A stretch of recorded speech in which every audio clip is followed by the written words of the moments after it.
முன்னாடிலாம் போட்டுட்டு எங்கே கிளம்பி போயிட்டுருக்கோன்னு பார்த்தீங்கன்னா ஓட்டு போட தான் போகிறோம். ஜனநாயக கடமை நானே எங்கள் அம்மா என் தங்கச்சி 3 பேரும் பார்த்தீங்கன்னா நிறைவேற்ற போகிறோம். வண்டியில் தான் போகலான்னு நினச்சோம். ஆனால் பார்த்தீங்கன்னா வெயில் தாங்க முடியல, வெளில பார்த்தீங்கன்னா நிற்கவே முடியல. சரின்னு சொல்லி கார் எடுத்துகிட்டு கிளம்பிட்டு போயிட்டுருக்கோம். இப்போ நம்ம எங்கே ஓட்டு போட போகிறோம்னு பார்த்தீங்கன்னா திருச்சி கிழக்கில் யாருக்கு நிற்கிறான்னு உங்களுக்கே தெரியும். இந்த இப்போ தமிழ்நாட்டிலே ட்ரெண்டிங்கில் இருக்கிறது அவர் ஒருத்தர் தான். அவர் வந்தாலே பார்த்தீங்கன்னா சுனாமி மாதிரி மக்கள் வராங்க. மாதிரி ஒரு மனுஷன் நிற்கிறப்ப நம்ம ஓட்டை யாருக்கு போடுவோம்? கண்டிப்பாக அவருக்கு தான் போடுவோம். அதனால் பார்த்தீங்கன்னா இப்போ நான் யாரை சொல்கிறேன் உங்களுக்கே தெரியும், இளைய தளபதி விஜயை தான் சொல்கிறேன். நான் நாள் முன்னாடி வரையும் பார்த்தீங்கன்னா நான் ஒடிசாவில் இருந்தேன். அந்த ஒரே ஒரு மனுஷனுக்காக பார்த்தீங்கன்னா அங்கேருந்து கிளம்பி வந்திருக்கேன்.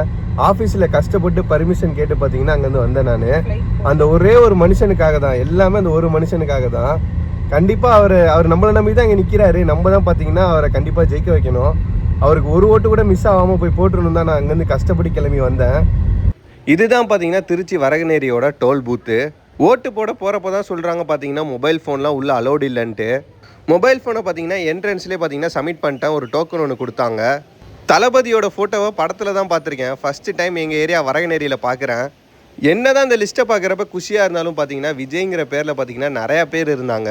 நான் பார்த்தீங்கன்னா கரெக்டாக நோட் பண்ணிவிட்டு 13ஆம் நம்பரில் என் ஓட்டை அழுத்திட்டு வந்துட்டேன். எங்கள் அப்பாவை தவிர பார்த்தீங்கன்னா எங்கள் வீட்டில் இருக்க 3 பேருமே பார்த்தீங்கன்னா விஜய்க்கு தான் போட்டோம்.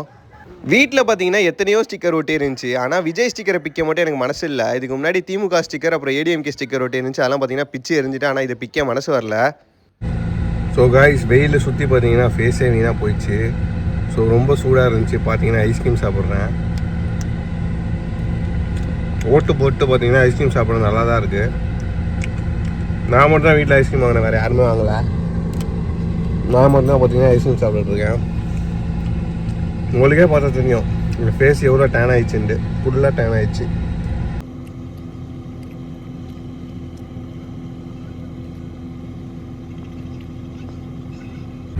ரோடே காலியாக இருக்குது கைஸ். ஐஸ்கிரீம் சாப்பிட போகலான்னு பார்த்தா கடையே கிடைக்கல. ஒரு பேக்கரியில் போய் ஐஸ்கிரீம் வாங்கி சாப்பிட்டேன் நான். ஏன்னா வெயில் அது மாதிரி அடிக்குது.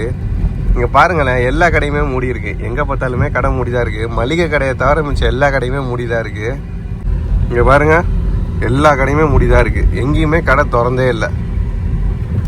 என்ன மாதிரியே யாரெல்லாம் டிவிகேக்கு ஓட்டு போட்டிங்கன்னு கமெண்ட் பண்ணுங்கள். அப்படியே இந்த வீடியோ பிடிச்சிருந்தா லைக் பண்ணுங்கள். மறக்காமல் நம்ம சேனலை சப்ஸ்கிரைப் பண்ணிடுங்க.